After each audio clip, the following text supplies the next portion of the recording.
we'll have to run exactly on schedule because soon we'll have Sunita Shah who's going to present, and she's teaching, so she has just a sufficient time for her paper and to hear comments. So Iris, if you want to greet Iris on behalf of the Institute for Advanced Studies, the floor is yours, or the camera is yours. This is wonderful. I'm very excited to be here, and it is a great privilege for me to join you and open this conference. So, dear fellows and friends, my name is Iris Avivi, and I'm the Administrative Director of the Israel Institute for Advanced Studies. In these special days and times, such events provide us with a sense of stability, a sense of peace. So we are very happy this conference is taking place. On behalf of myself and the director of the IIAS, Israel Institute for Advanced Studies, we wish you a fruitful and an enjoyable conference at the Institute. Invite you all to visit us sometime in the near future when our airport is going to open up. So have a wonderful time. Thank you. Great. Thank you very much, Iris. And we would like to thank the Institute for providing us with such an amazing environment to explore our different projects. So, Iris, a huge thank you from all of us. Thank you.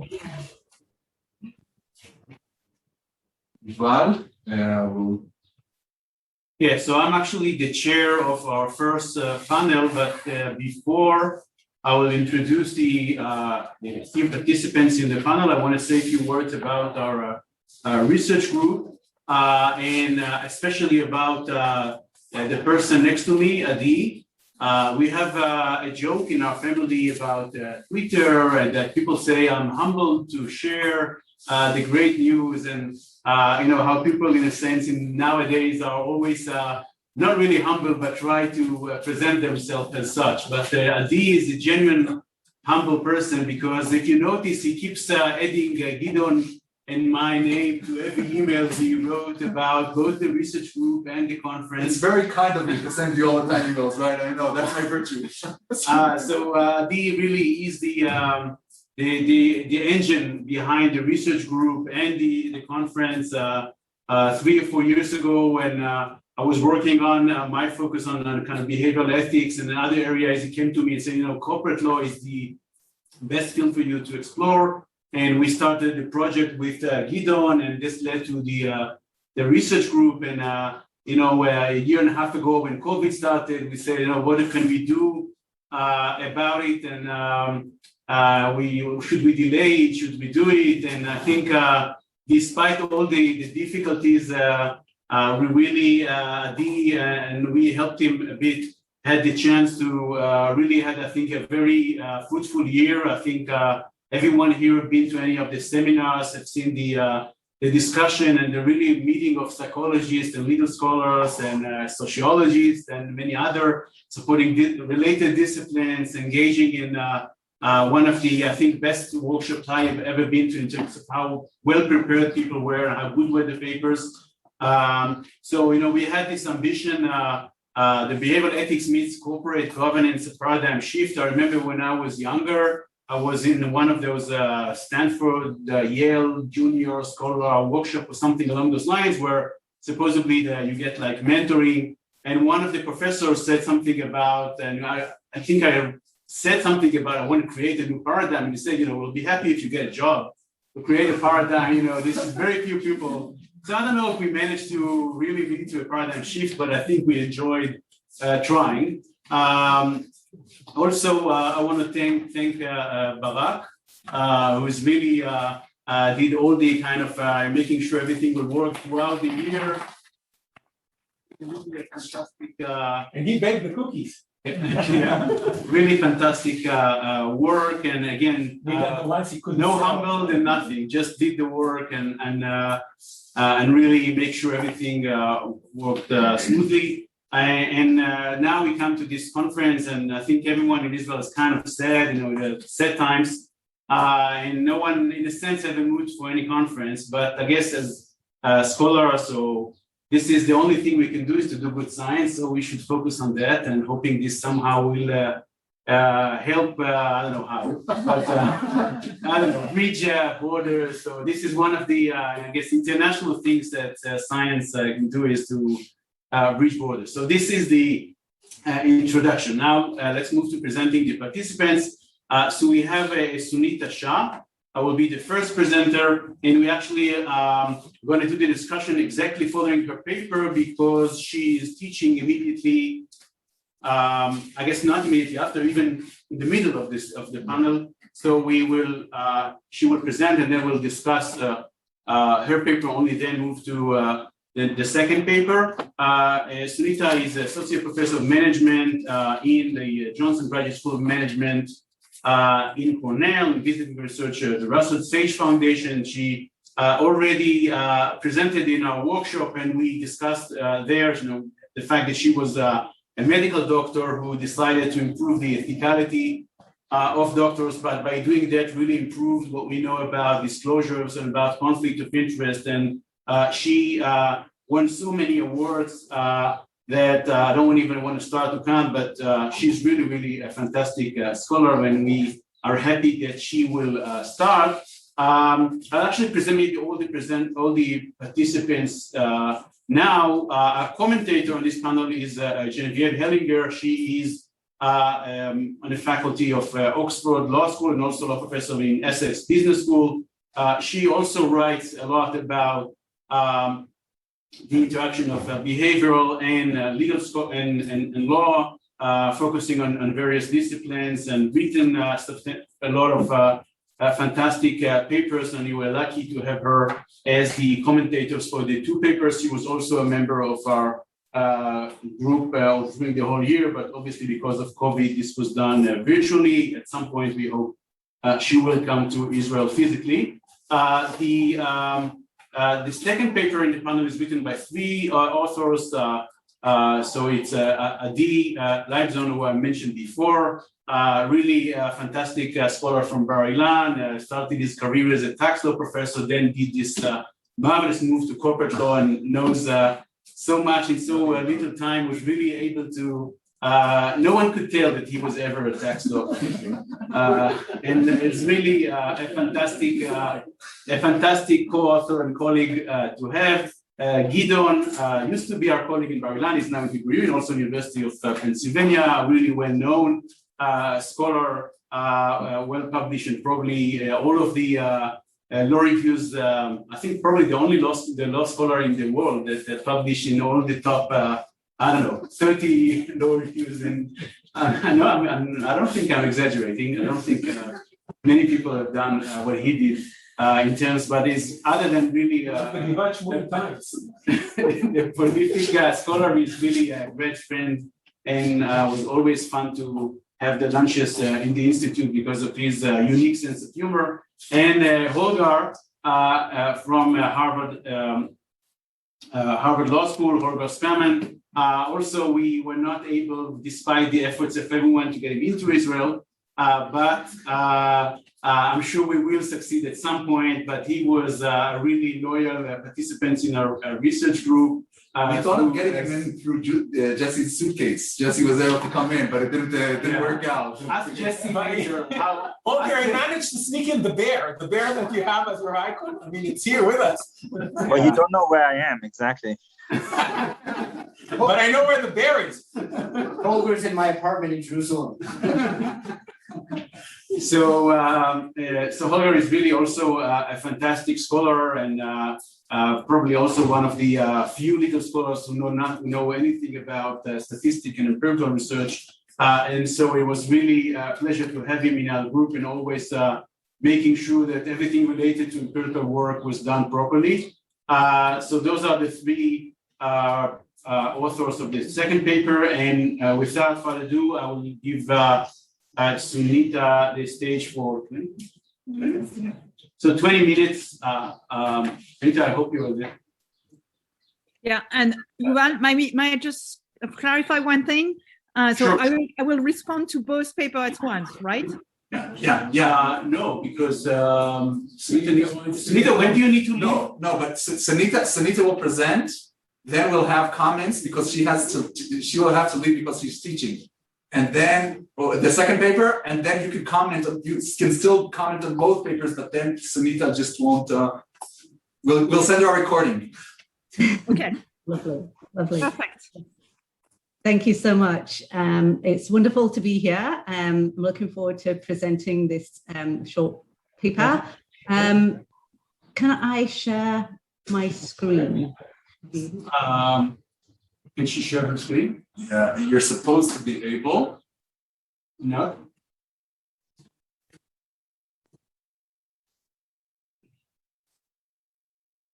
Yes, I think that works. Let me know. Oh, yeah, great. Okay, great. Fantastic. And for those people that know me, just to quick disclaimer, this is not an empirical paper. I'm presenting the concept here, and I would love your feedback.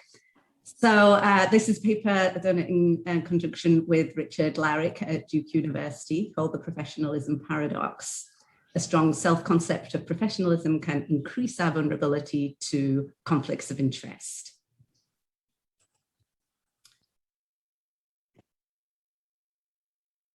So why, just 1 second. Can you all see the screen? We can see the screen, but First slide. yeah, Okay, that's fantastic. So why do professionals accept gifts? I've looked at this for many years, and one of the first papers I published was about how physicians, junior doctors, often feel a sense of entitlement. So if they're reminded of the sacrifices that they made to gain their medical education or their poor working conditions, they were more likely to say that industry gifts were acceptable. So these are gifts, personal gifts, stationery, could be lunches, or even travel expenses. And we know that virtually all physicians have some kind of relationship with the pharmaceutical industry or medical device manufacturers. And we also wondered, Rick and I wondered whether this was also true for managers in general. And we conducted a short survey of just over 400 managers across the United States to see in many different industries, technology, education, manufacturing, and healthcare, to see how often they receive gifts. And we found that about 2/3 say that they receive gifts from clients, from vendors, from reps. And we wanted to explore this a little bit more, because my feeling when I was a junior doctor and I was bombarded with lots of gifts from pharmaceutical reps was not just this sense of entitlement, like a perk of the job, although that was very much spoken about, but it was also this aspect of that we were invulnerable to any influence from the pharmaceutical industry. We were smart enough, we could self-regulate, we knew how important it was to put the patients first. So we really did have this sense of invulnerability. And other surveys also show that physicians are likely to say that they're not influenced by industry gifts, although many of them admit that other physicians are likely to be influenced. And we can see this in some of the quotes from physicians. So you really don't think I would let a pizza lunch influence my decision-making process for patients, do you? And I would not let an industry representative influence me to do anything that would not be in the best interest of my patients. I can manage my own brain. The managers in our survey also made very similar comments. So things such as, in my job as a head buyer for a regional chain, I get bombarded with freebies from sales reps every single day. I accept them as one of the perks of the job, but it makes no difference in my ordering. I am not swayed by gifts because I believe all judging should be done by performance. And so we wondered whether this aspect of professionalism would affect people's willingness to accept gifts and what effect that would have if they did indeed accept those gifts. So if we look at the concept of professionalism and professions, really it was a feature, it started off originally, it was conceived as a feature of traditional professions such as medicine and law. They tend to be organized like guilds with codified training and high barriers to entry. And then it expanded to include other occupations, including management. Right? And this concept of professionalism evolved into more or less a general concept about describing how one conducts oneself. So in the term, two scholars basically said that it's a set of values and identities that can be mobilized by employers as a form of self-discipline. And this belief in self-regulation was very strong in many definitions of professionalism, the belief that somebody could self-regulate and actively manage conflicts of interest, actively manage the conflict between the client and personal interest to favor the client. So we took the definition of professionalism to be a form of self-regulation and to be able to make objective ethical decisions.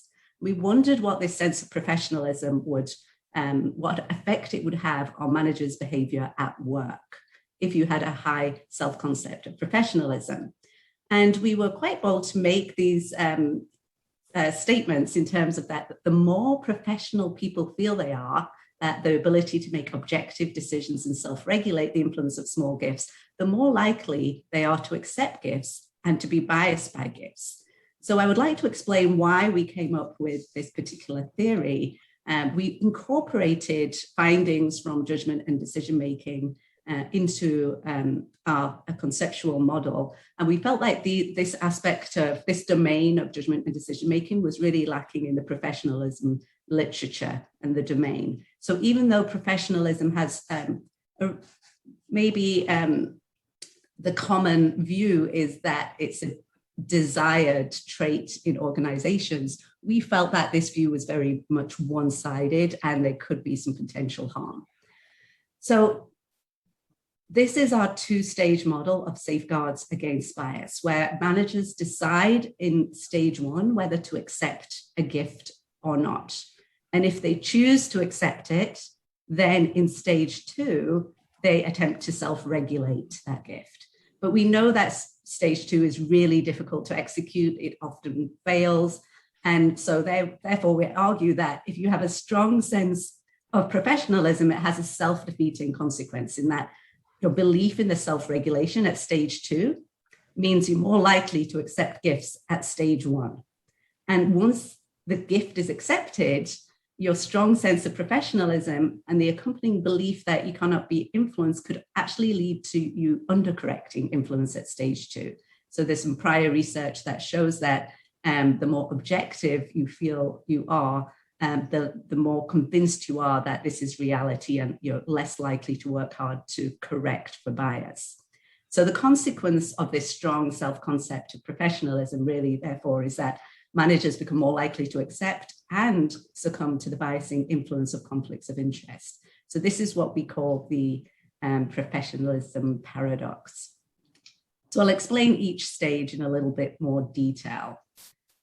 So research on self-control has shown that these situational self-control strategies, safeguard one, are more effective than self-regulation because they preclude temptations altogether. It basically eliminates the struggle to self-regulate at the time of decision-making, which we know is extremely hard to do. And we propose that one danger of a strong professional identity is that it can create this strong belief that safeguard two is going to be protective, that they'll be able to self-regulate and employ safeguard two strategies. So that really discourages the use of safeguard one, which would be just to reject the gift. And what we've seen is that prior research has shown in the domains of overeating and smoking, and that a strong belief in self-regulation leads people to put themselves in situations that cause them to lapse and actually abandon self-control. So for example, one study by Nordgren and colleagues showed that ex-smokers who believed that they wouldn't lapse were more likely to claim that they would not be tempted by being close to a pack of cigarettes. And in fact, the more confident people felt that they would not lapse, the more likely they were to claim that they could be in the same room as the pack of cigarettes. And the most confident people said that they could even hold the cigarette between their lips and not lapse. But unsurprisingly, those people that did hold the cigarette between their lips were more likely to lapse and smoke it. And of course, they were aware that they had failed in their ability to self-control. So we extended this logic to ethical decision-making about conflicts of interest. And so we contend that the more professional people feel that they are, the more likely they are to accept gifts and place themselves in this situation. And it can be self-defeating in that they could fail to self-regulate.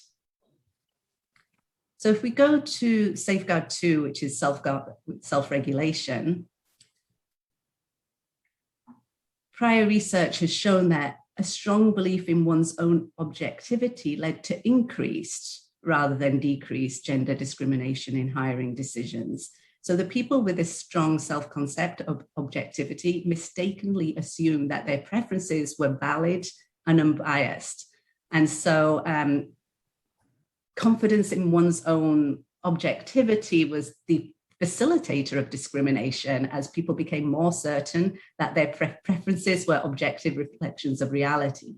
And so similarly, we think a strong self-concept of professionalism may lead to less self-scrutiny and less correction for undue influence. And we know that there's been research on the bias blind spot, errors in predicting our ability to self-regulate. People do see themselves as more ethical and unbiased than they actually are. So managers with a strong self-concept of professionalism may not self-correct or adjust for potential favoritism towards gift givers because they might be more likely to assume that their beliefs are impartial and objective reflections of reality. And even more so, we were concerned about small conflicts of interest as well as large ones, because small conflicts of interest may go almost unnoticed, they may go under the radar, whereas large gifts might create this conscious sense of being monitored or a conscious sense of being indebted to the gift giver. It may activate attempts to either avoid the gift because of how it looks or reflect on the possible influence and correct for it. But in the case of small gifts, people might hold the belief that they're too small to matter, so they might bypass scrutiny altogether. And we saw this again in the quotes from the managers that we received, that people often have a price at which they will do something they wouldn't normally do as long as it isn't illegal. Small gifts and trinkets aren't usually anyone's price for quid pro quo. Another quote, small gifts never influence me. I get them all the time. I would not accept a large gift to influence my business path. I've been offered all sorts of gifts. I only take those of nominal value. And so really to summarize our argument is that we suggest that there's this double harm that can arise from professionalism. So first of all, a high sense of professionalism may increase managers' faith in their ability to self-regulate influence, resulting in a greater willingness to accept gifts, which would be failure of safeguard 1. And the second is that once the gift has been received, a high sense of professionalism might reassure the manager that they're capable of warding off influence and leading them to scrutinize the effect of the gifts less and making, and consequently they form a more favorable impression of gift givers that could distort business judgments. And we think that much of this may operate outside conscious awareness. So it results in those being influenced, being convinced they have remained unbiased, pretty much like poor performers who are doubly cursed by a lack of skill and their inability to recognize their skill. Those with a strong self-concept of professionalism may fail to reject gifts that influence them and fail to self-regulate to protect against knowledge without conscious knowledge of their failing. So what are the policy implications for this? A lot of the behavioral ethics literature emphasizes the importance of intrinsic values in organizations rather than relying on extrinsic monitoring and rules, because there's been a research that shows that unintended consequences of that. And a lot of my research in disclosure also shows unintended consequences of disclosing conflicts of interest, for example. But what we suggest is to integrate the two approaches, because you could have rules and policies to reject gifts outright. And you also could have work on people's awareness of how self-regulation fails in order to correct misperceptions. There is some evidence outside the realm of conflicts of interest that suggests that misperceptions can be corrected if people are both made aware of the bias and shown that they are also vulnerable to it. So this means like an intrinsic approach of the awareness of vulnerability to unwanted influence could be combined with external interventions, including rules and monitoring, to encourage managers to forego gifts entirely. And what we mean by this is, first of all, to avoid this unintended consequence where a strong self-concept of professionalism might make matters worse. It doesn't protect against unconscious bias. It might even make matters worse. What we need to do is redefine professionalism, not as an individual characteristic, a self-concept, an internal compass, a sense of integrity, but really redefine it as a set of behavioral practices that promote positive organizational outcomes. So redefine it as, for example, rejecting gifts rather than the ability to self-regulate. Thank you very much. I'll stop sharing the screen. Look forward to your comments.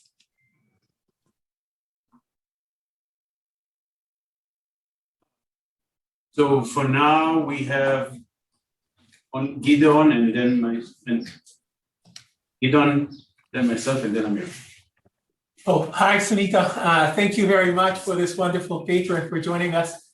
I actually agree with everything you said and with your analysis.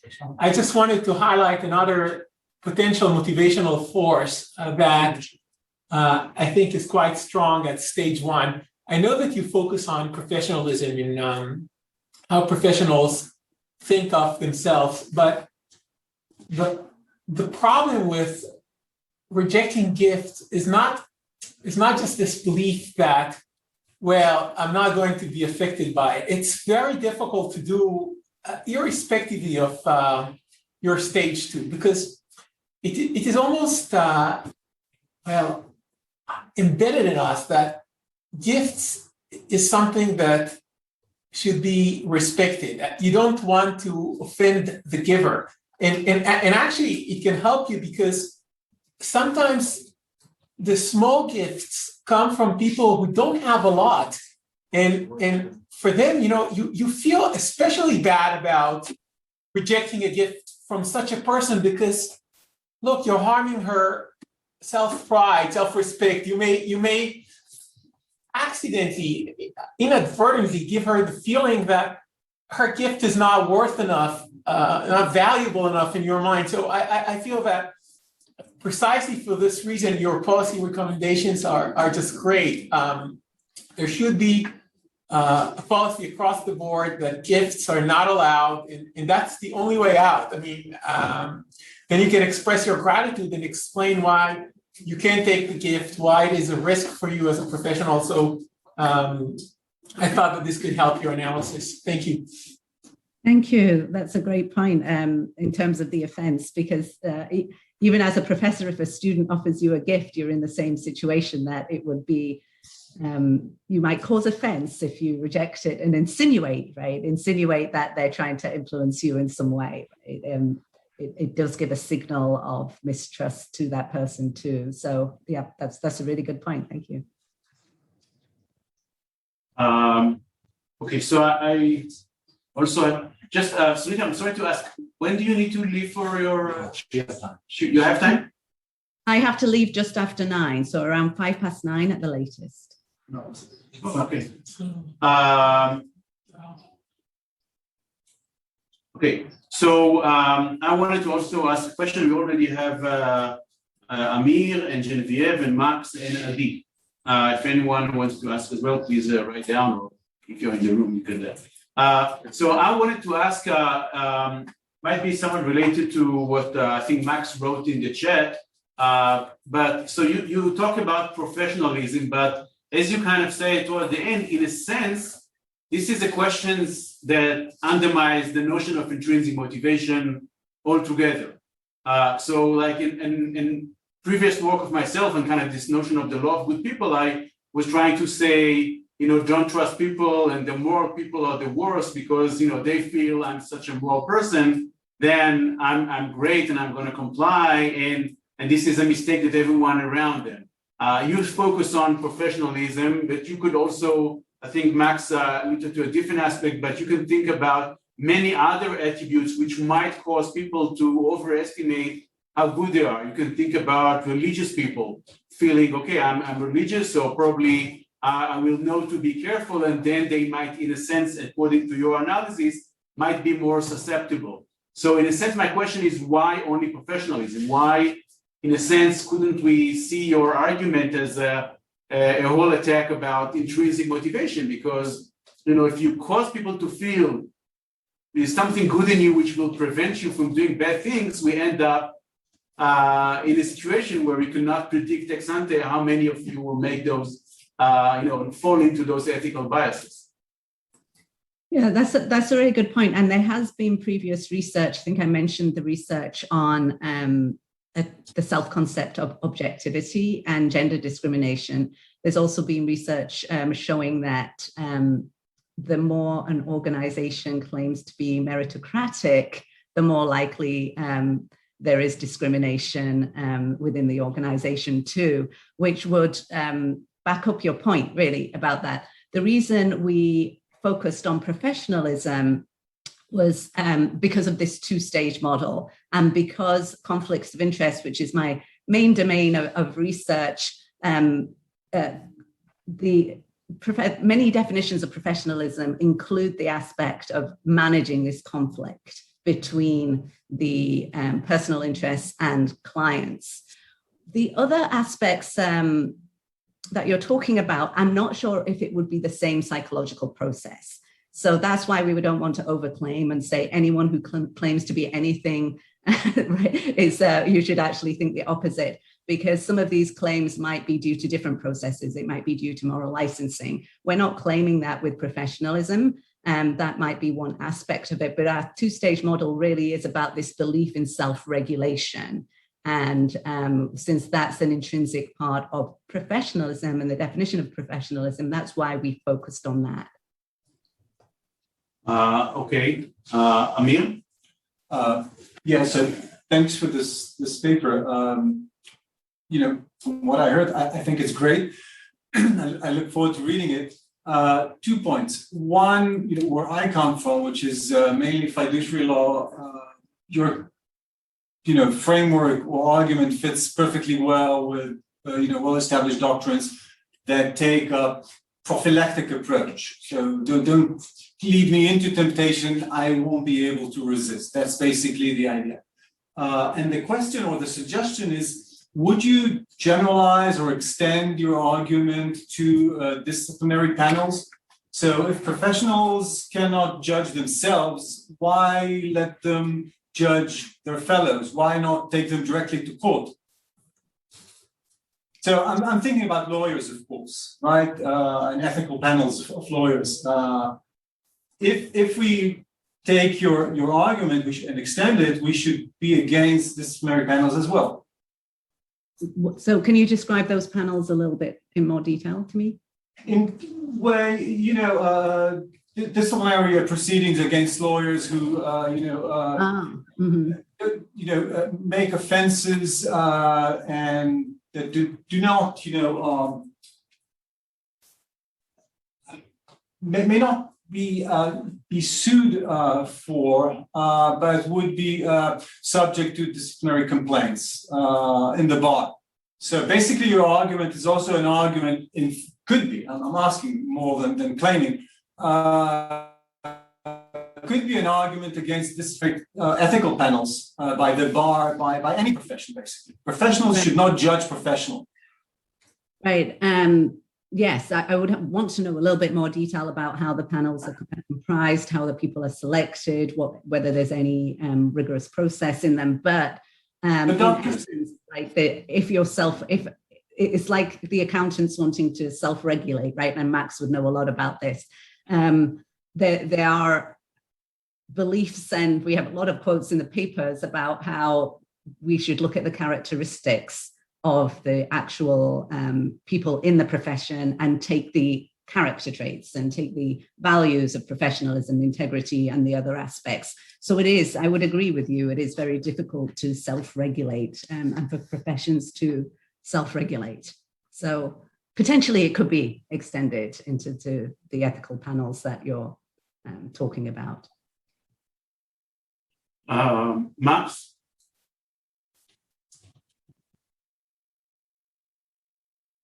Max, you're muted. Yep, sorry about that.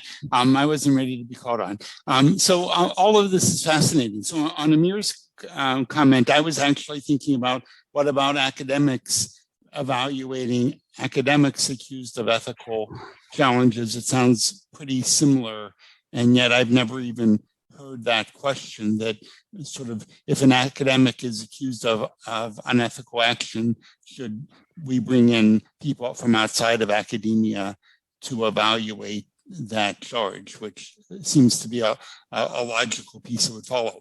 But what I wrote about, and so one of the things that I find inspiring about this group that I've had the fortunate opportunity to join on a moderately regular basis is this unique combination of sort of psychology with law. And one of the things that I've always found kind of fascinating, and I do serve as an expert witness primarily for the U.S. government when I do that, and for my own personal reasons, because of concerns about conflict of interest, I make it public that I'm donating my fees to avoid conflicts, at least the financial part of conflicts of interest. But I'm struck by the institution, at least in the United States, of how each side hires their own expert witnesses, and expert witnesses sort of have this sort of shine of objectivity because they're kind of academics offering objective opinions. And yet I can't think of many opinions that are more biased than that we hear from economists in the context of making arguments in legal cases. So, and obviously we could have a different structure where the court could pick the expert witnesses rather than the parties. So I'm just curious about whether Sunita's arguments about professionals move to if we just put in the word scientific. So the fact that I think I'm a social scientist leads me to believe that I'm unbiased. And how does that interact with sort of the legal institution of each side deserving the representation? Because I've never, despite working as an expert witness, I've never been remotely clear about the ethical obligations of expert witnesses between being objective versus helping on the representation. Certainly the operationalization seems to be toward the representational view. So I'm curious about Sunita's view of any of that, but also our legal scholars who understand these institutions far better than I do. Thank you, Max. I can respond to that, but I would also love to hear from the legal scholars too. I agree with you with regards to the expert witnesses, and yes, they are supposed to be seen as independent, but they are extremely biased. And could you substitute scientific for professionalism? Yes, if scientific equates to I am also objective and unbiased and impartial, right? Which it could possibly, you could equate your meaning of I'm a scientist to mean those things. It could also mean, yes, I'm going to accept an expert witness fee and not be influenced by the expert witness fee, but actually do succumb to that. It's possible, like the more that we believe that we're a scientist and not influenced, that we could substitute that. It is very interesting that I know I've been in one situation and I've spoken to other people that also have served as expert witnesses. And there was one case where I received the material and I was coming to the opposite conclusion to what the lawyer that had hired me for. And the whole thing broke down, really, because I was thinking, are you sure? Like, I didn't understand why I'd been hired in that particular situation. But yes, I would love to hear from the legal scholars. From what you say, Max, I think there is a real possibility of substituting scientific, a sense of being a scientist with a sense of being a professional, a high concept of professionalism. So any of the legal scholars who is up to the challenge, I think Geneviève, which is your turn anyway, but do you want to say something, or Amir, or someone else? Oh, I'll say something. Okay. So I think that like legal and economic experts in litigation will naturally, because of the financial incentives, but also because of their identification with the side that hires them, just like lawyers come to identify with their clients, they will naturally be biased. There are two checks on that. The first is most experts, there are limits to what they will say, given their desire to maintain their reputation and internal ethics. And the other thing is that there's always going to be an expert on the other side. And so the court is going to hear from two different experts. The court's going to understand that the experts are conflicted or biased. And then the court will try to figure out, what the truth is based on the arguments and demeanor, the analysis of the experts. So there's a system of checks and balances there that offers some protection. Holger, do you want to add something to? I mean, I think that is the ideal. I'm not sure how many people actually believe it. My personal view is that the expert witnesses are generally very successful at confusing the hell out of the court. And so that whatever comes out of the process is more random chance than in any way like a way to the truth. But that's maybe reflects my biases of not having been brought up in the US. And so still feeling a special thing. Yeah, if I come in on this subject, I think it very much depends how the expert, the expert is going to be squeezed. So if there is a very strong cross-examination, as the case in England, I think there's more chances that the expert, is going to be as truthful as possible, because otherwise it's just going to be too difficult in the witness box.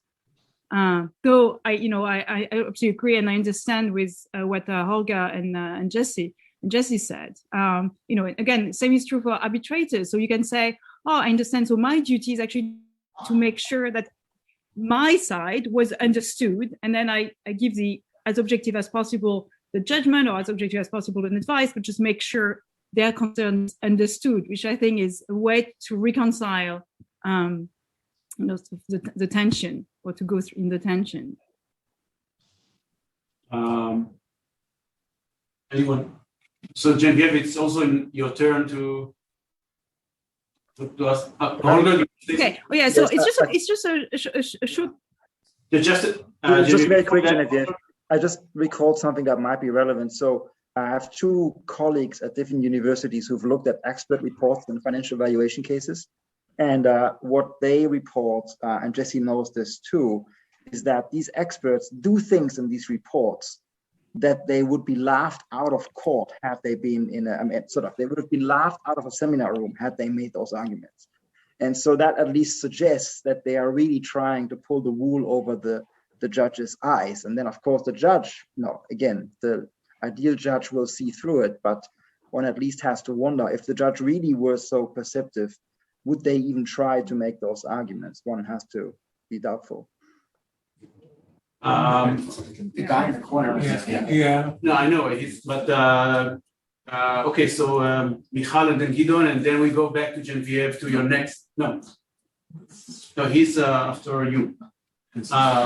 Michal and I'll Gideon. pass. I only have a joke about A joke. We want a joke. Sure. So just for Sunita's sake, We need a joke. when Shalom Lerner used to tell this joke that they once approached a very prominent English professor who served as an expert witness and asked him, so how could you say what you said in court? A week earlier, you published an article that says the exact opposite. He said, yeah, but when I'm paid, I think better.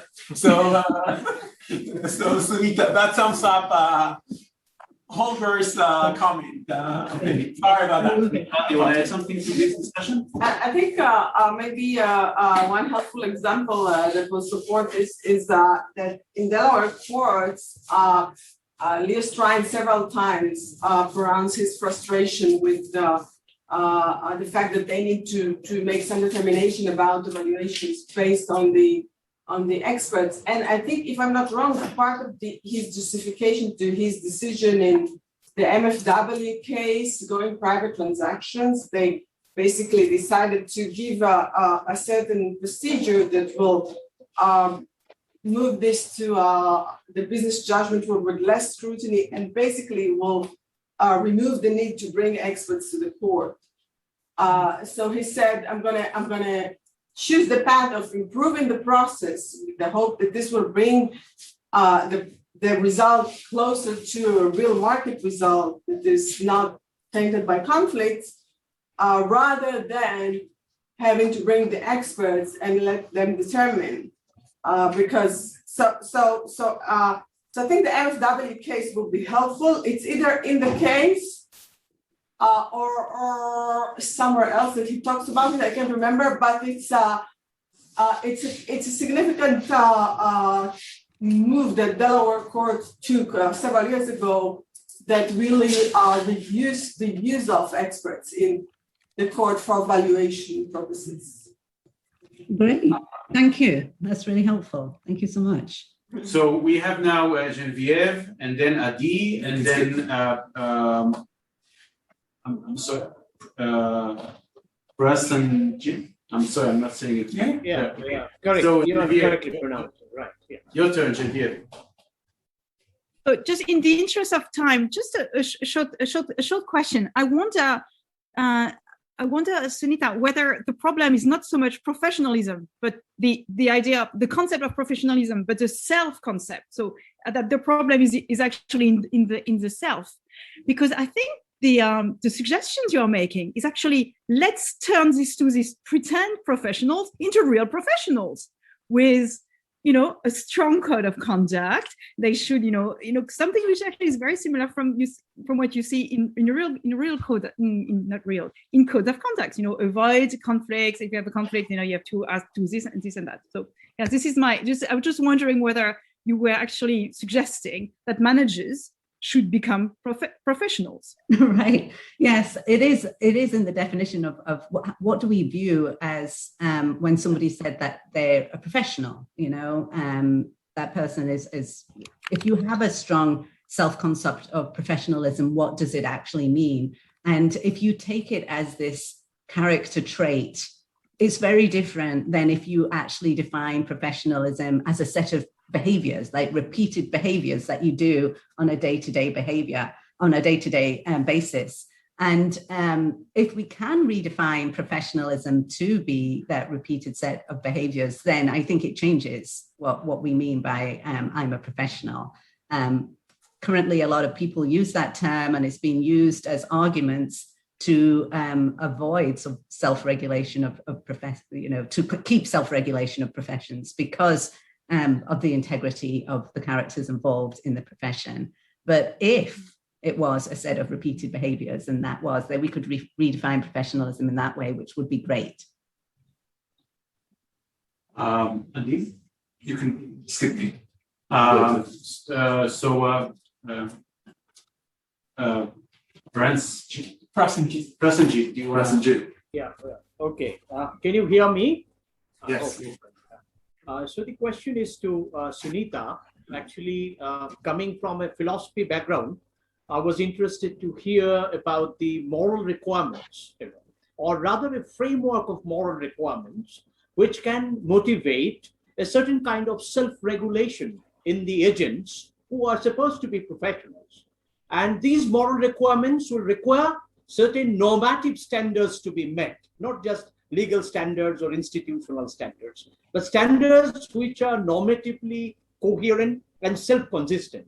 So until and unless a set of standards are developed within our framework of argumentation, how are we going to evaluate ourselves? Don't you think that there can be possibility of developing a set of normative standards which are practically workable, which not only takes care of one's own self-interest, but also sort of establishes a certain kind of harmony in situations of conflict with the other? What kind of normative standards would you like to suggest, except talking about certain kind of prohibition on our own weaknesses, the examples of which you have given in your talk? Yeah, that's a really good question. And I think it comes back to, it follows on from the response that I gave Geneviève about, what are the set of repeated behaviors, right, that we would like to see from someone we hold in high regard as being a professional. And I think it was Aristotle said you can't teach the moral values. It's got to be sort of done on repeated displays and repeated behaviors.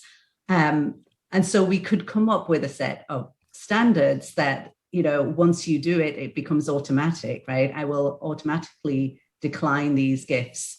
I don't know whether that gets rid of the offense aspect that we have, but it could be on principle, this is what I need to do, this is how I behave. And we could come up with a set of observable behavioral practices that we could set as this is the normative standard for what a professional should do.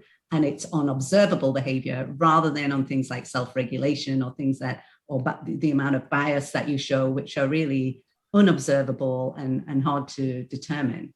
So, what would you suggest as a philosopher? I would emphasize that these normative standards are not always definable. There are certain undefinable characteristics within the so-called normative standards.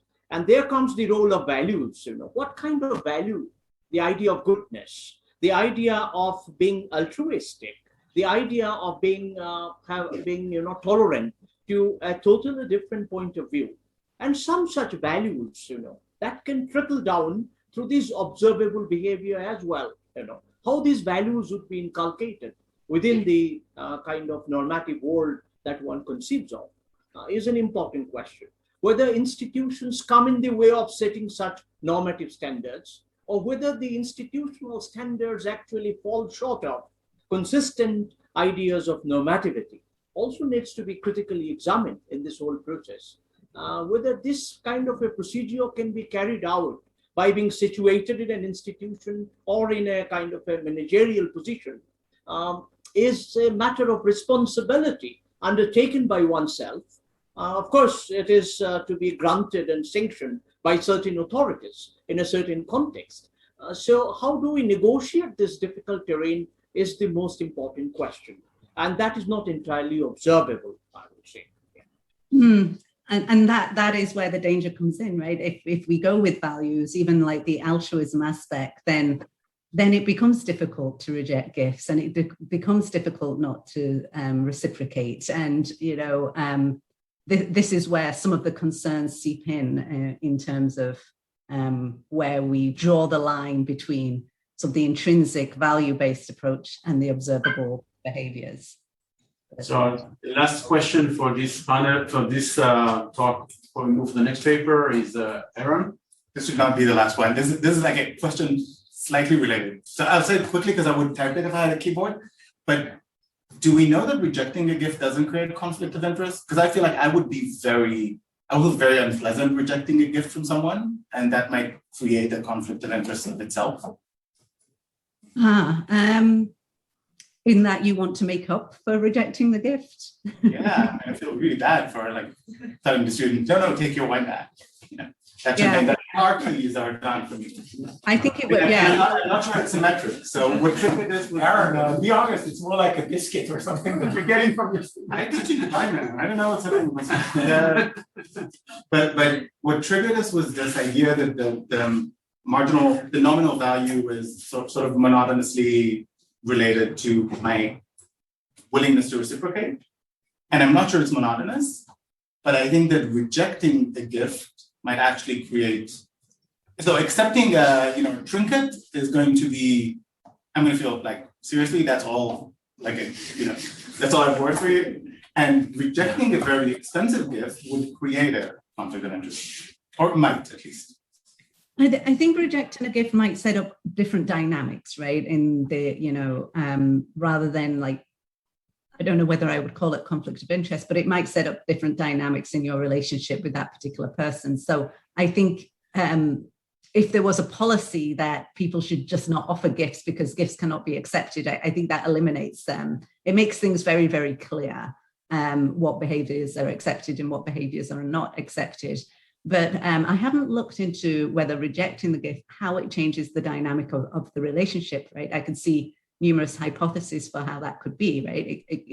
Maybe it could just be very clean and it doesn't create any effect, or maybe it could be that you feel really bad about it and you prioritize that person later on, or that sets up a dynamic of distrust between you and you push that person further away, right? So there's many different outcomes that could happen from that I don't know if anybody has looked at, but I would be interested to find out. But it certainly could change the dynamics of the relationship. I agree. And I think I have to go now to teach them. Thank you very much, Sunita. Thank you. And I look forward to, if there's more comments about this, I would love to view the recording, but thank you so much. Bye-bye.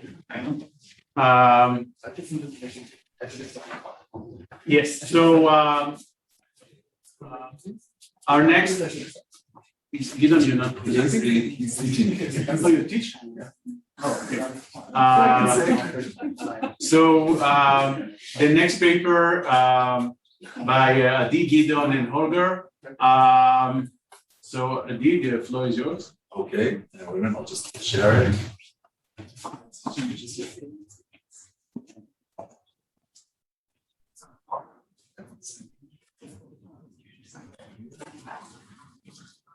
Don't worry, it'll be fine.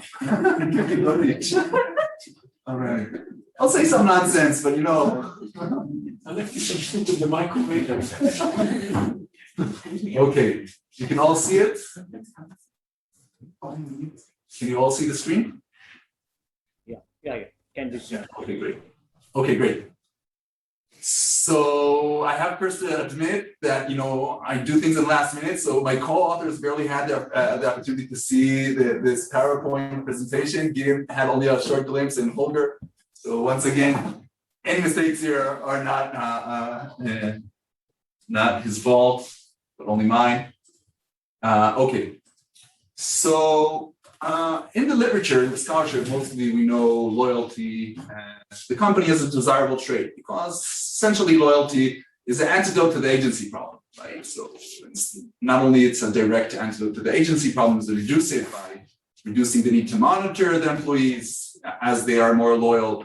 It also enables, and has other benefits, as enables investment in firm-specific human capital. When employees are loyal to the company, it increases, some studies show that it increases also employees' innovations. They're loyal to the company and they perceive themselves as part of the company. And in other studies, it's also a precondition for customer loyalty. Customer loyalty can come only after employees have loyalty to the company. So loyalty mostly is a laudable trait, character that you'd like to facilitate in your employees. What in our paper we're trying to underscore, we're trying to show the negative side, the dark side of loyalty, and that loyalty may be a source of corporate wrongdoing and transgressions of the law. That the same virtuousness of loyalty can cause someone to overlook or justify his ethicality and illegality of his actions. So here we don't make it clear whether it's more like a system 1 or system 2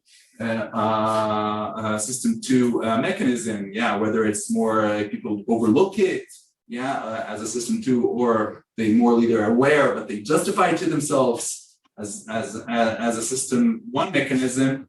But we just show our major in our case studies, we just show that it actually happens. These major scandals, that was a major cause, and the exact mechanism, of course, that will require further studies.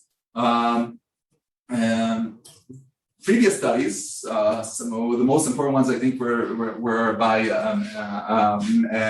made by Max and his co-authors, demonstrating how loyalty undermines ethicality in situations of high competition. He showed that maybe when it's low competition, sometimes loyalty may even foster ethicality, because it's like a group of virtues that one may entice the other. But the minute there's high competition, right, as in his experiments of fraternities, when the head of fraternity says this competition is very important for us, so you see how loyalty undermines ethicality. Other studies also show that there is a correlation between group identifications and willingness to engage in an ethical pro-organization behavior. So what we'll do, we'll in our paper, we show case studies that analyze the impact of loyalty and the corporate wrongdoing. We have three main cases of big scandals that I think most of you know, and somewhere or another were in the headlines. First is General Motors in 2014, Boeing in 2019, and Volkswagen. When was it? That it was, I think, 2016 when it was discovered. Don't recall the years. A lot of them were like the GM scandal went over, as you'll see, it went over a whole decade.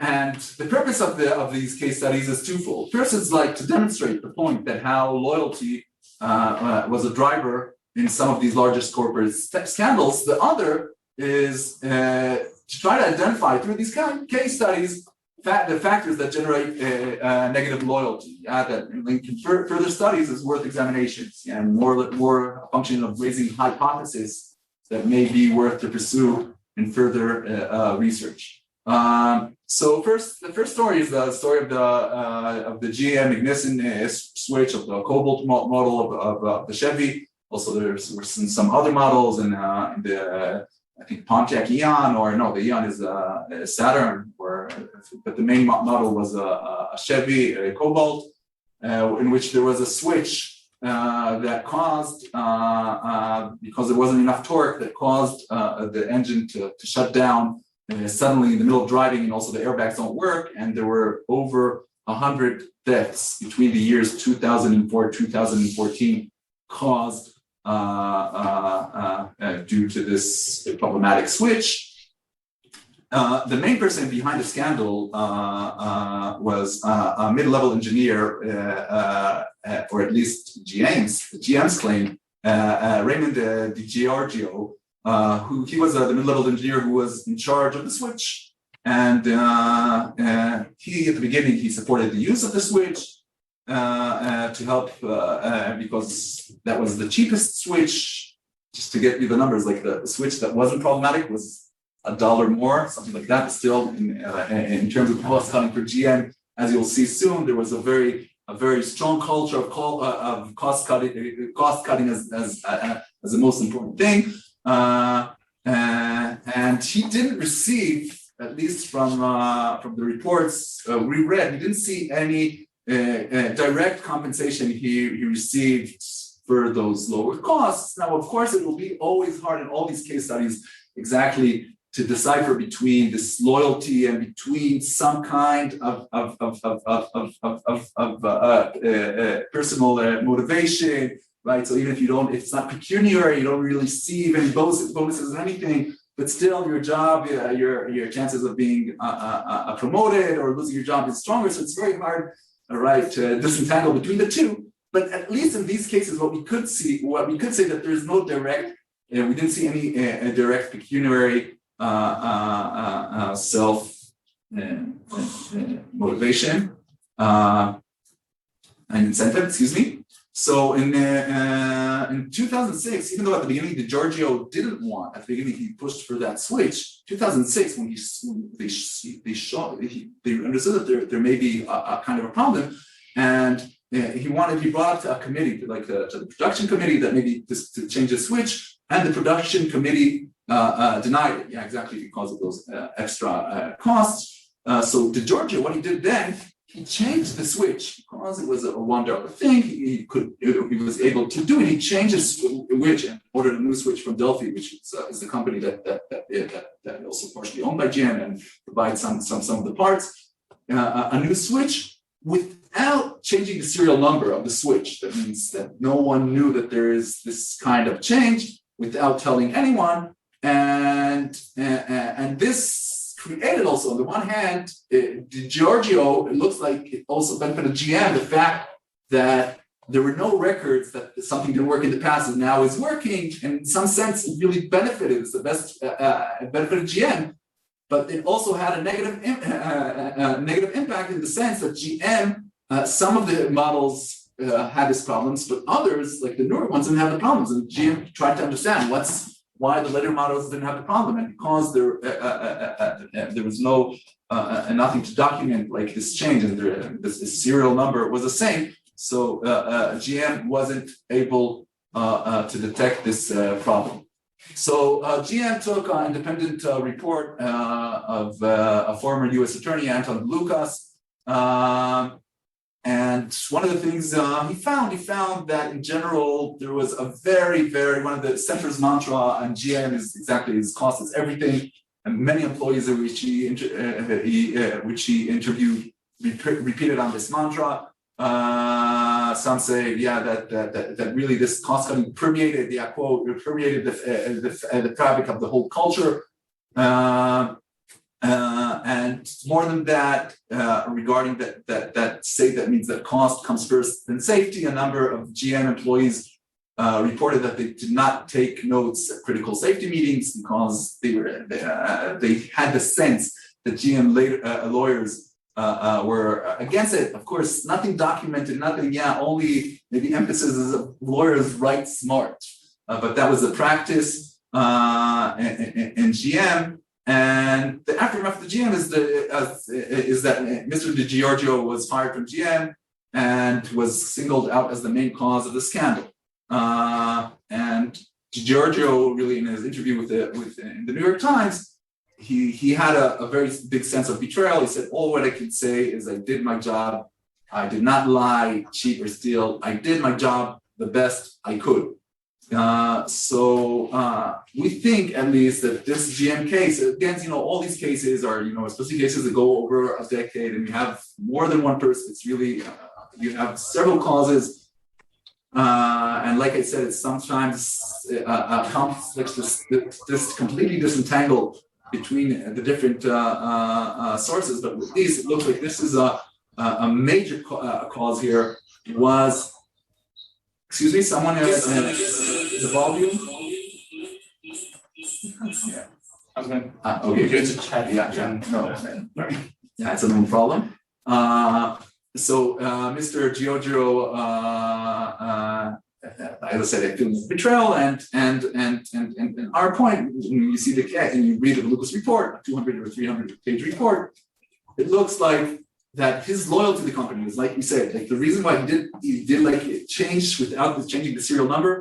This is like the best from, if you're a CEO in GM, this is like the optimal solution for you in some sense. Even though after having a scapegoat, right, and not documenting that something was wrong in the past, of course, that things will be wrong in the future, maybe problematic, but that's hindsight bias. But it looks like, I think, for a CEO, it looks like the optimal strategy. Wait a minute. I think all should mute, and also to mute this also. Yeah.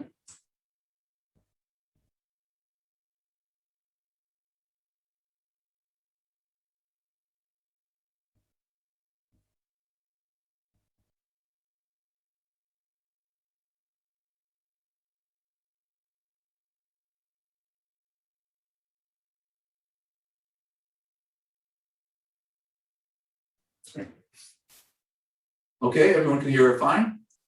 Okay, great. So the main point is just that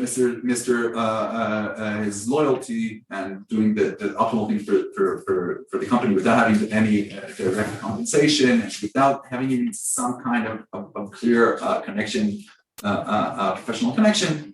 It seemed like that loyalty had a role in this scandal.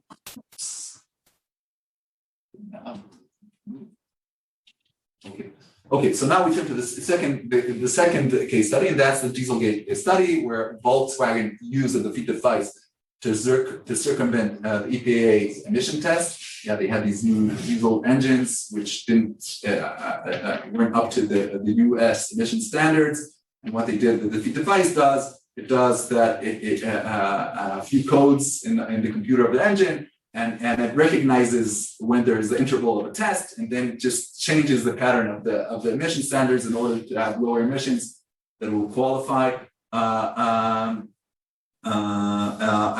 It should be noted that in Volkswagen in the past, it's not the first time. It had also in the 70s already had some kind of a defeat device. Then it was their air conditioning. Then so that when the car is checked, it's only without air conditioning, and then so they did they had something similar.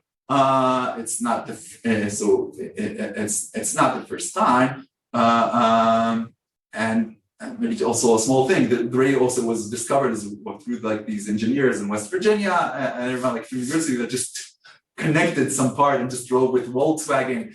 And in order to really benefit, they thought that because Volkswagen is a model and to try to and that Europeans here we have this model of car that answers as a diesel car. The higher regulation of the US, so maybe Europe should also take this as a model that Europe should also increase its standards. But then they found out, wait a minute, there's a problem here. So the central employee was prosecuted. The first one to be sentenced was James Liang,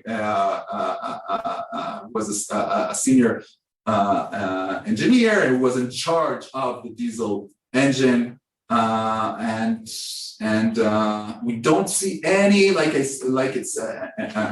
also there's this whole book Jack Ewing regarding this. It was reported in the New York Times. There is no evidence, and also the reports, no evidence of there were any direction for management to outsmart regulator. And also it makes sense in the sense that they didn't have to devise a new part. It's only a few codes in the computer of the engine. And it looks like James Liang, who had this. It was mostly his initiative, and as the judge of sentences says, it looks like arguably Mr. Liang was too loyal to Volkswagen. That was a problem here. Once again, here we don't find. I think it's in some sense more problematic. Because in the professional, although here there's no type bonus to the emission and passing the emission test. So on the other hand, it was Mr. Liang's responsibility to generate this kind of a diesel engine that will answer the emission test in the States. And so here, right, there's a greater chance that he would pay a professional price, but still there's no direct bonus.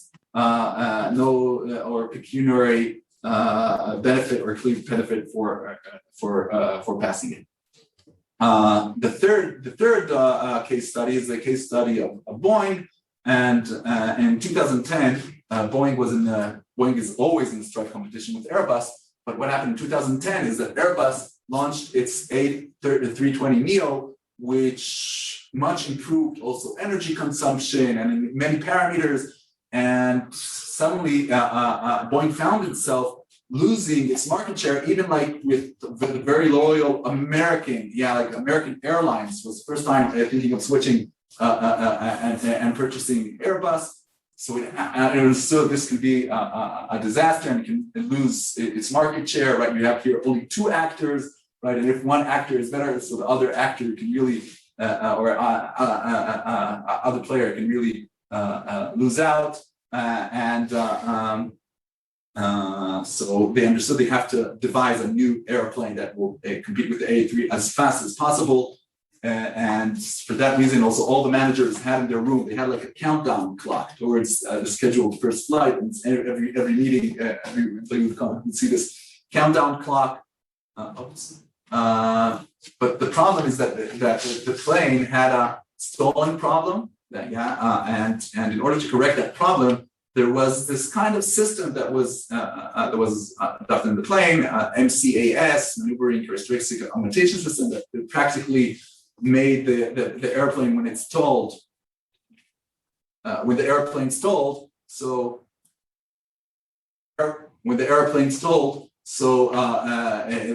nose would dive down in order to prevent it from stalling. And the problem was that the technical pilot, in this case, a guy named Mark Faulkner, he decided not to include any report of this MCAS in the technical report to the FAA, the Federal Aviation Agency, because if you have these kinds of new systems, so it can be defined as already a new airplane, and then in regulation, it will take much time to launch, especially because then pilots need a whole new training if it's a new if it's a new airplane, and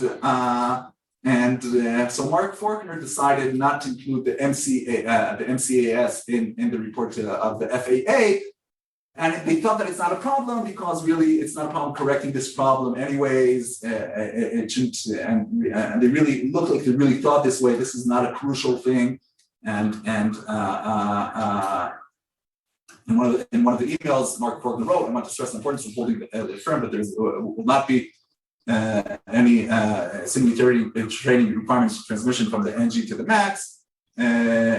And once again, it seems that Faulkner acted to promote the company's goal in the city, no personal direct remuneration. And one of his SMSs, messaging, he said, he said how he tricked some of the foreign airlines that they should ask for any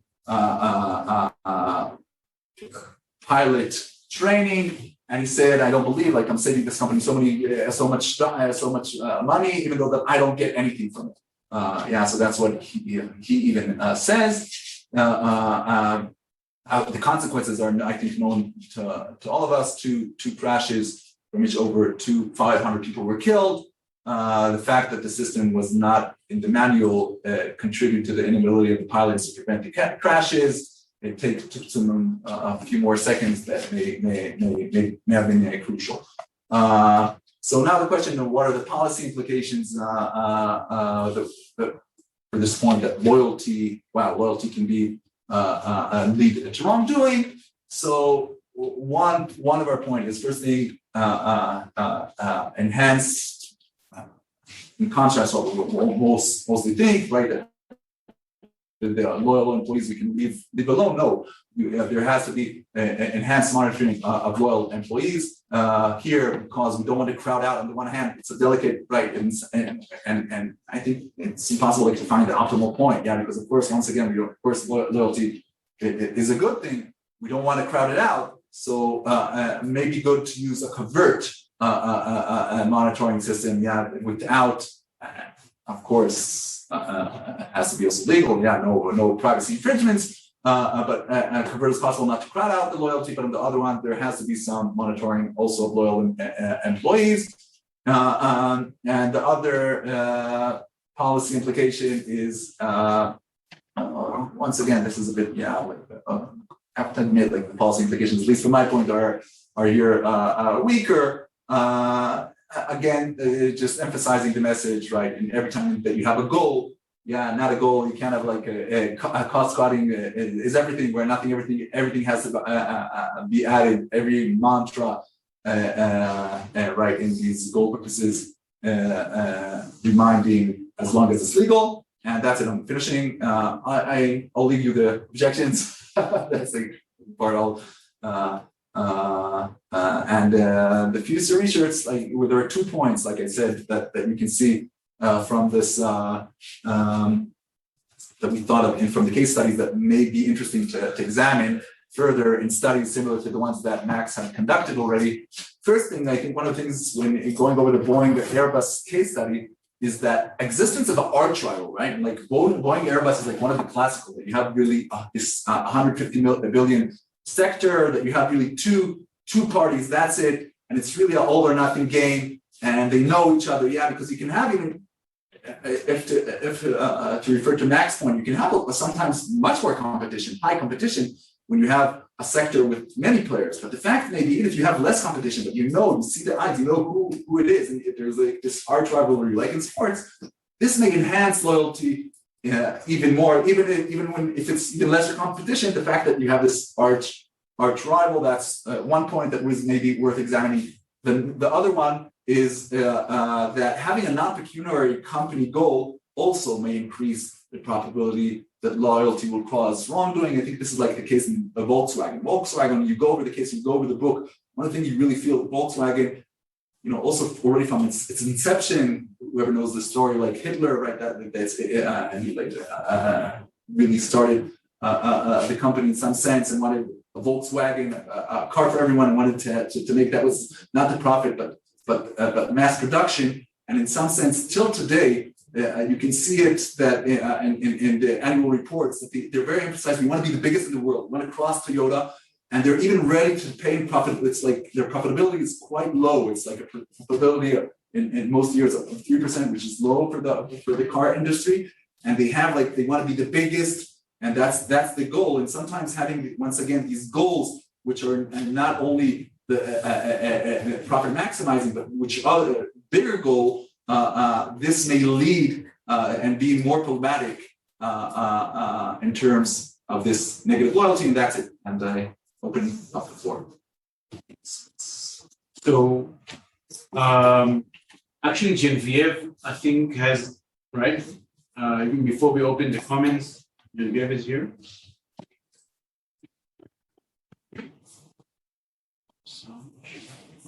Geneviève, are you with us? Sorry, my microphone wouldn't work anymore. Okay. That's fine. Okay. You have it, right? You have a prepared comment. Yeah. So I'm happy to share it. To share it now, and I try not to make it very long because I see that there are many hands, and so I'm sure there are many things we want to discuss. So if I do share screen, and so I must admit I have always been very low tech in doing share screen. So I've never used the presentation thing while sharing screen. So I'm trying it now. If I share it like this, do you only see the slides or you also see my notes? Your notes as well. You see my notes as well. Okay, so I'm going to keep my low tech method. So I would have tried. And so I'm going to share differently. There you are. Okay, so do you only see a share here, a slide here? Yes. Yeah, okay, perfect, thank you. Okay, so the subtitle, at first sight of this comment could be this, the curse of professionalism and loyalty, really. And both, loyalty, professionalism, with a bit of imagination, that goes right with integrity, and those are qualities that managers certainly want to cultivate among their employees, their peers, their directors, etc. So there's a real trait.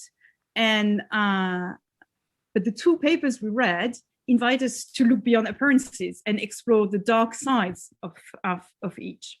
So to and see, what these two papers perhaps bring us in conjunction to, I would like to start. I would like to invite you to start with Milton Friedman.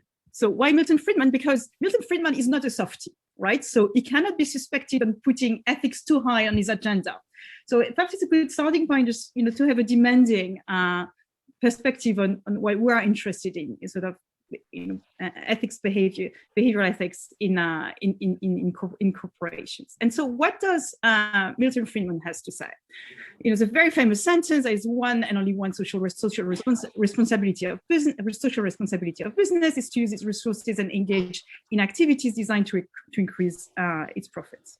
And so what does that mean is that what you want to avoid in a company is anything that's going to hinder profit making. So you want to prevent slacking, you want to prevent self-dealing and tunneling, all these ways whereby the profit is going to be damaged.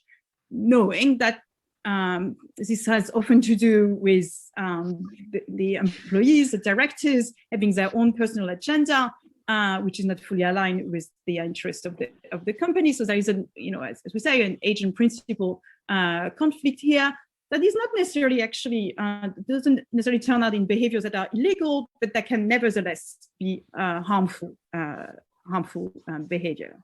Sorry. So those again, those behaviors not necessarily illegal, but they can be harmful and considered unethical. But Milton Friedman has something else to say, and also said something else. He says, so you have corporations have this duty as long as they stay within the rules of the game. And this is a sentence that should not be overlooked, because it sort of projects us into an environment where there are all these rules applying to the corporations, and they have to be taken into account because they are rules of the game. So when we see things like consumers being hurt because they drive a Volkswagen that has been not very well designed, that are perhaps induced into buying, and it's not it was Volkswagen? No, General Motors, sorry, this one, not very well designed, that are induced into buying a Volkswagen that actually, because they are, convinced environmentalists and that they actually pollute the environment, etc. So Geneviève, obviously, what do you say? I said your pictures are better than mine in my presentation. I'm not. The thing is, Andy, I'm not competitive. So, because we know that competition actually, creates. I'm loyal, but not competitive. So I hope it's not going to harm our relationship. Okay. So obviously there are here relevant rules that are being infringed. So relevant rules of the game that are being infringed. And I must say that this doesn't only pertain to engineers, because the three case studies we looked at are engineers fiddling with a legal requirement or regulatory requirement, but it can also happen to an engineer. And here, sort of bribery, commercial, sort of commercial roles. It's very common that there are bribery, and one of and Roy is here, so he can tell us more about DuPont. And it's not only engineers who can sort of be implicated in these decisions. So slacking. This is very much slacking, self-dealing. This is something that is touched upon in the first paper. How to deal with the relevant rules of the game is what is being touched on in the second paper. And I think that actually both papers have really loyalty at their core. But perhaps in one case there is too little loyalty, and the paper really invites us to see loyalty as something necessary, and to be promoted, and certain actions to be taken for that. And the second paper sees that too much loyalty is actually going to be harmful. So I really believe that the two papers invite us to recognize the importance of loyalty, also how thin perhaps loyalty is. I'll get back to that.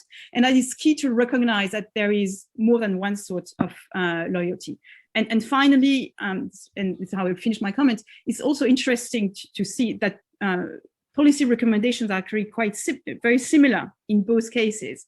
So it's interesting to see that despite the thinness of the concept of loyalty, there is something that you are both putting your finger on, and that might be the gold-plated standard of ethical behavior in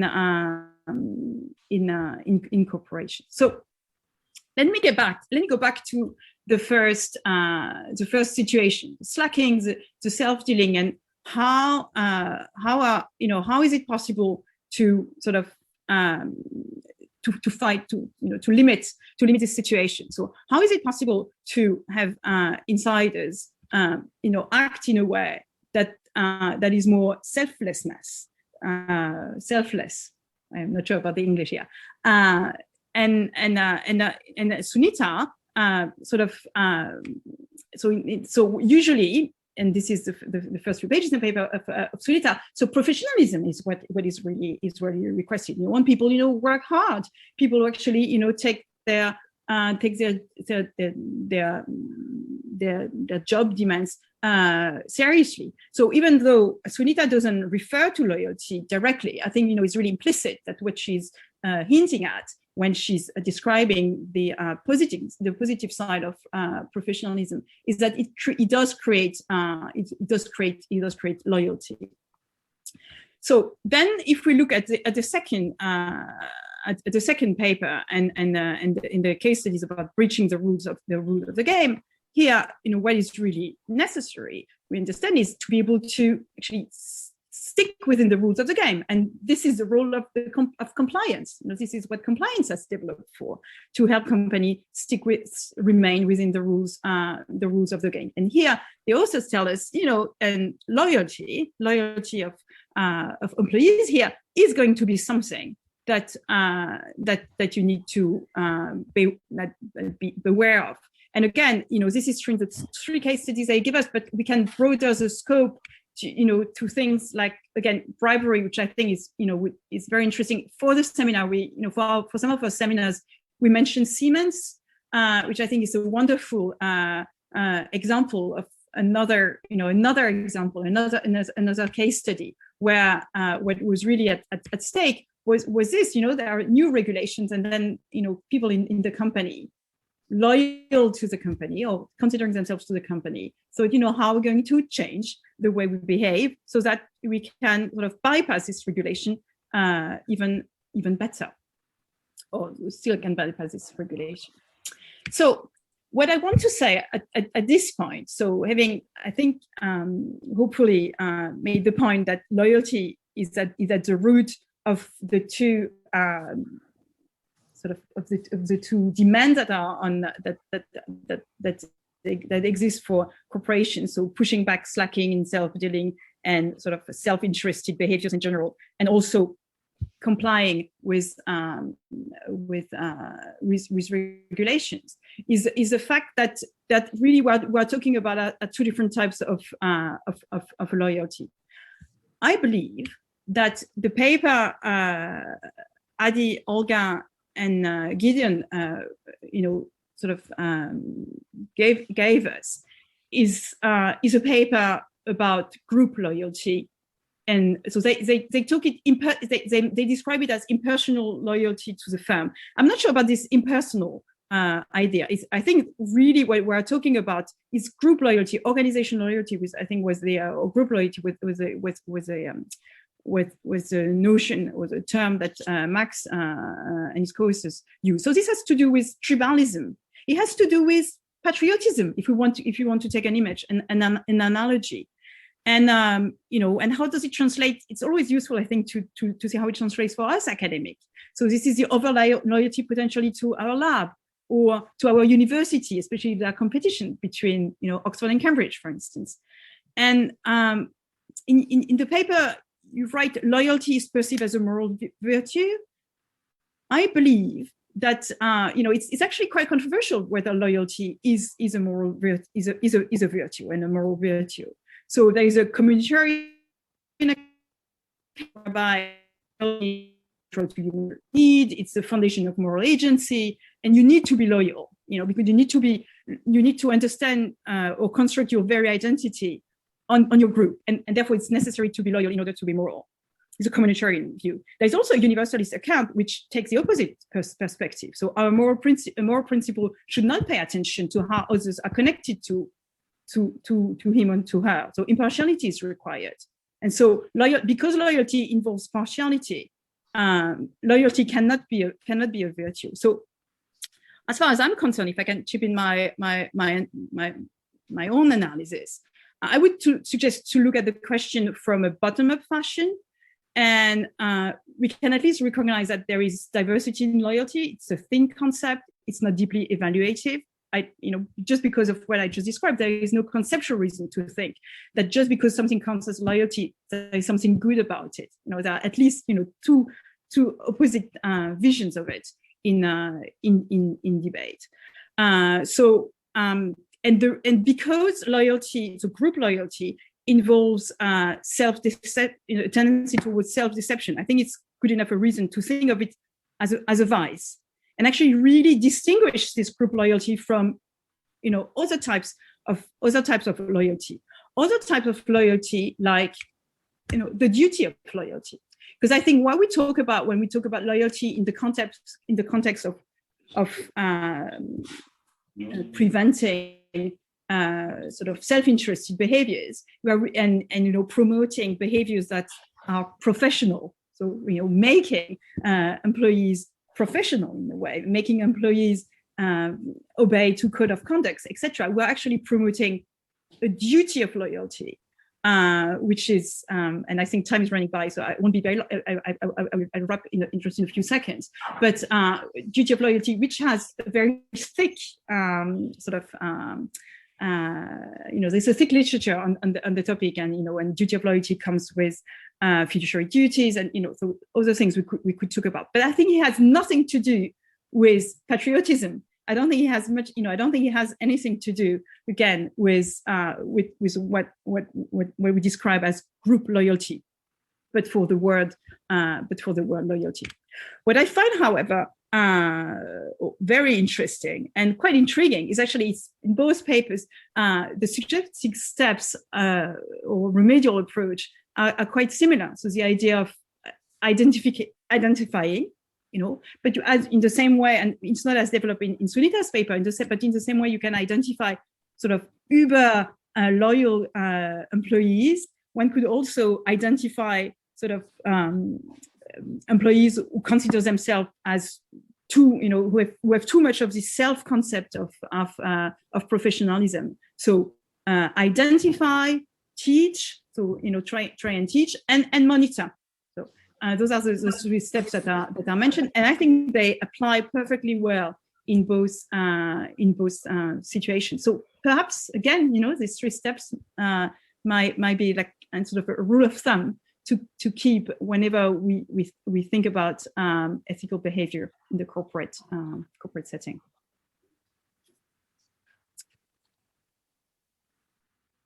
Okay, great.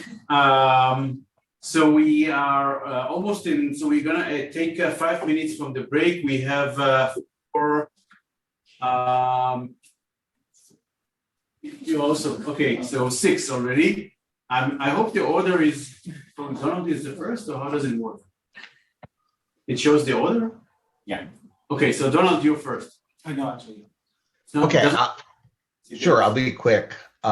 There's a large literature on this. I think it very much connects to the social science and legal research on whistleblowing, much of which is about perceptions of loyalty, the loyalty or disloyalty of blowing the whistle. What I'd suggest, your policy implications at the end seem a little bit weak to me, or a little bit vague. I've got a much better one for you, and it's a real legal payoff, which is the standard in the United States for corporate criminal liability is that the agent has to have committed the crime and serve the corporation. That's a condition necessary to corporate liability. Can you repeat that, Donald? That the agent has to? The agent has to have acted, at least in part, to benefit the corporation. In other words, to be loyal. That leads corporations and their counsel to necessarily create these selfish inference stories in order to separate the corporation and say, this was just selfish activity down there. I think what you've done in these three instances, and there are many more, is give a very good account of why it's usually wrong to raise the defense that this was just selfishness in some unit or at some executive level. I think you have created a very nice account for why, under the standard criminal liability approach, corporations should regularly be held criminally liable. And that's a good message to send out there to people who think they're being loyal by covering things up. Much more I can follow up on. Thank you very much. Let's take it all, Roy. Okay, Dan. So also a quick suggestion, going to your last slide, the direction for future research. You're saying that perhaps competition between two arch rivals kind of activates this dark side of loyalty. I think also in management studies, and Aaron knows this literature better than I do, so feel free to step in and interject. There's some literature on it. It's called strain theory, right? And the idea is this historically was that firms in financial distress are more prone to commit wrongdoing. But more recently, the studies show that strain could come from other sources, such as, if you're a very successful company and you're benchmarking yourself to your performance in a previous year, so that might make you engage in wrongdoing, or you're comparing yourself to number one or number two, you want to maintain your number one spot. So that's also kind of the strain in strain theory here. So I think there's a lot of meat on the bone on that literature for you to chew on if you want to go that path. Thanks. Asaf? Yeah, thank you so much for both of the papers. This has been fascinating, and this is only the first two papers in the conference. So really a great start. I think in regard to Gideon and Adi's and Holger's paper, nobody doubts that fiduciaries should be loyal to their beneficiaries or to their principals. The question is, what does loyalty mean? And under existing law, under positive law, it already says that a fiduciary cannot act unlawfully, meaning that if I am a trustee, for example, I cannot do anything unlawful to increase the return for my beneficiary. And if I am a corporate director, I cannot do anything that will cause the corporation to act unlawfully in violation of environmental or product safety, etc. rules. And if I do that, that's already a violation of loyalty in itself, even if the company presumably increased its profits. Now, there is much writing about these points coming from, including from people in the room, including Roy and Amir Licht, both of which have written about this lawfulness requirement.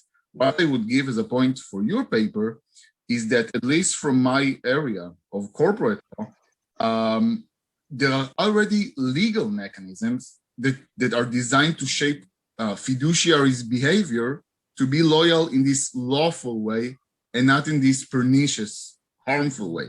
And those mechanisms are very wide. They include care mark. They include something that Amir has just put an article, which is the shift in corporate purpose in the vicinity of insolvency. They include the limits on dividends if it might make the company insolvent. So all of these things already exist. And if we want to sort of improve the psychological factors that operate in this area, we might as well start from the toolboxes that already exist and take a moment to focus on them and ask how can they do the work to kind of try to avoid this sort of harmful loyalty and increase lawful loyalty. And just as a final point, I'm also sending in the chat a recent article by Andrew Gold, which is also about something similar to what you're writing about. So you might want to cite it or take a look at it. Yeah, thanks. Kobe.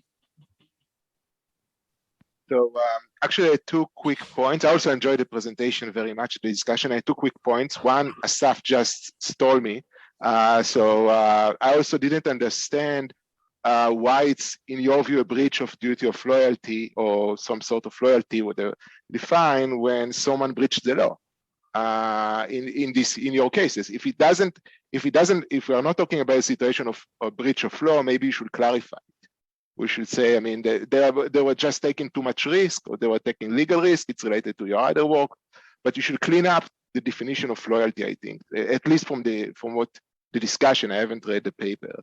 And my second point is maybe to challenge the idea that they're not getting anything for doing that. So at the end of the day, they know that they will be fired if they don't deliver or they don't perform. So I think in retro perspective, the excuse will be, oh, we didn't steal for ourselves, we steal for the company. But the way it works is that they have to deliver, they are very critical milestones, and they understand that if they don't cut corners or breach the law, they might be retaliated. So they benefit something from themselves unless we, again, it goes back to the question of breaching the law and culture of compliance in general. Thank you. And Natalie and Michal, So I also it's related to the definition of loyalty, but more. So I think the examples are very intriguing. I'm not sure what's the definition of loyalty in the sense that why do you think it's a loyalty to, or how do you distinguish and loyalty to whom? Because it's not that clear that it's good for the firm what they did. So and how do you distinguish that from, for example, overconfidence, commitment to one's project, emotional attachment to one's project, and lots of things that there are. So I think that maybe there's a need for a proxy for loyalty that will create some variations. So, for example, there is literature on loyalty.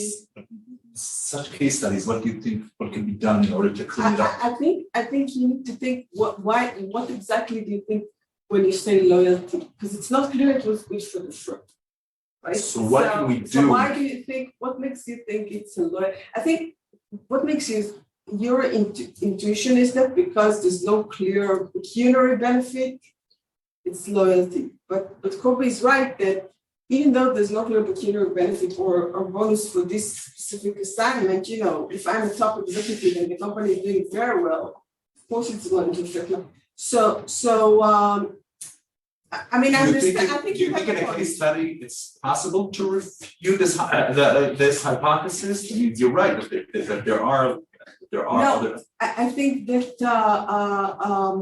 also in the cases you want to think, what do you mean by loyalty here? Loyalty to you, because it wasn't really good for the company. So, for example, from an anti perspective, it's not sure that it wasn't good. Like you asked, if you're enjoying, sorry.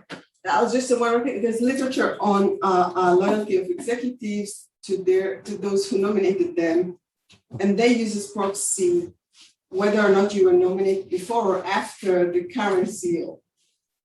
And then I think it's called the bottom-up corporate governance. But Amir has a follow-up, Natalie, and then I think that Jesse needs the coffee.